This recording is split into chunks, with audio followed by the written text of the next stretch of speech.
Module 13, Planning for the Future, Part 1. It's important to look forward in the way that we purchase, the way we repair our technology, the way we plan looking forward. This requires creativity, it requires communication, it requires multiple people on the team, but we have to look into what the future holds, both from a point of maintenance, but also from a plan to move forward and to improve and get better as a team and in the way that we communicate the gospel message. So first step is setting goals. What is your church's mission or vision? You need a clear picture of what the goal is. What is the end goal? What is the direction? What are the priorities? What are the main? What's the win? How do we win as a team and as a church? And so often, I hate to say this, churches are famous for just trying to keep up with whatever the other church is doing or what they saw online or whatever the case. There are other pressures or other motivations rather than what is our individual local church's goal to spread the gospel, to reach the community for Jesus. And how are we doing that? What ways has God called us to do that, and what approach? Well, how is your technology reaching these goals? Once you have an understanding of the goals, the mission of the church, how do you accomplish those things with technology? Well, as you run an inventory of all your technology within your ministries, there's so many different areas to investigate and look into, see where the needs are to reach those goals, to see how far away are you from reaching those goals in those individual areas. It's important to draw out a timeline of your current technology and when it will either need to be replaced, repaired, or recycled, repurposed.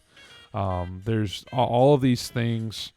All of these technologies will fail us eventually. I hate to be a negative, but I'm the person that's always looking, when is this thing going to die on me? There's always the next incoming thing, and yes, there's consumerism, and there's constantly, you need the newest, best thing, and yeah, we need to use what we have as long as we can, but also be realistic and say, hey, this isn't going to last forever.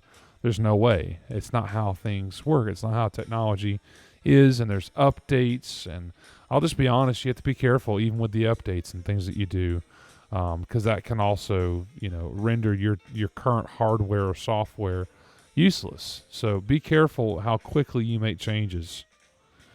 Budgeting priorities, again, off the goals of the church and the goals of your technology to reach the mission and the vision of the church.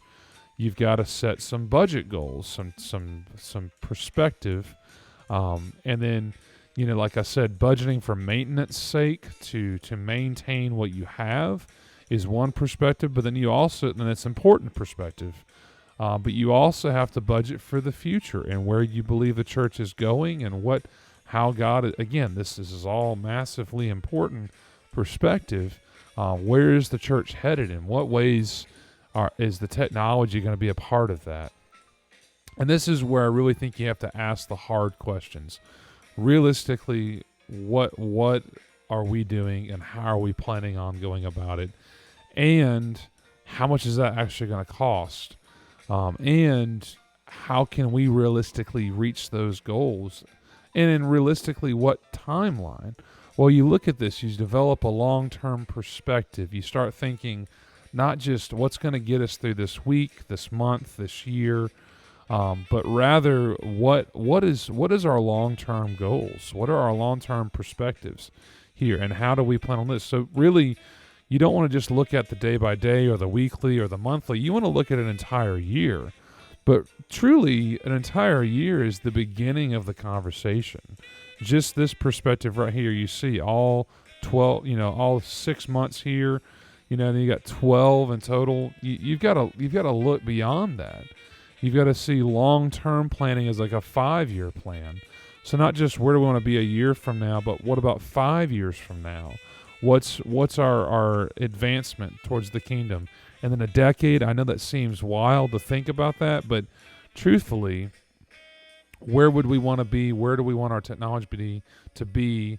And how can we really accomplish those goals? And this is where a consultant can be helpful, because our perspective is limited. We're creatures of habit. We fall into our own perspective quite often, and we need some objective perspective to help put some reality in our plans going forward.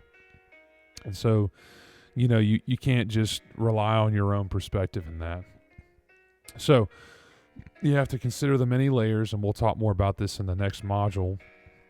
But consider the many layers of what you have to cover. Your worship tech. Again, so much of this class is discussed the worship technology, but there's so many other layers in technology that the church is covering. Obviously, the audio, visual, lighting, and cameras. Those are the things that we've really talked about a lot in this course. But what about your online platforms, your social media? How are people finding your live stream?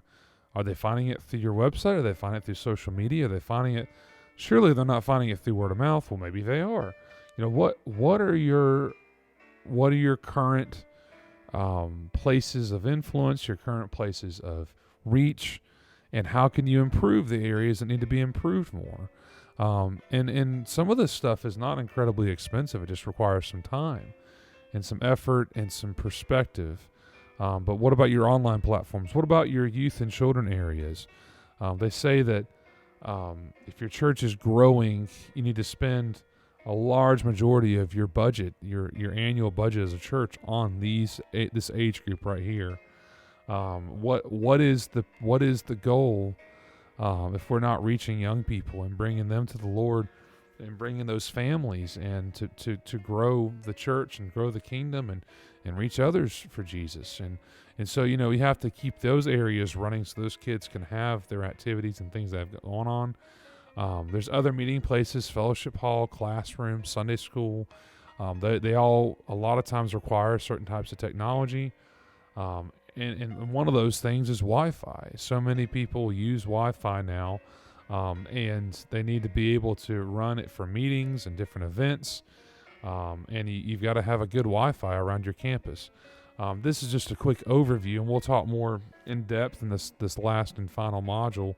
But you've got to consider there's so many layers that your church covers with technology and media, and you have to really put some perspective in this.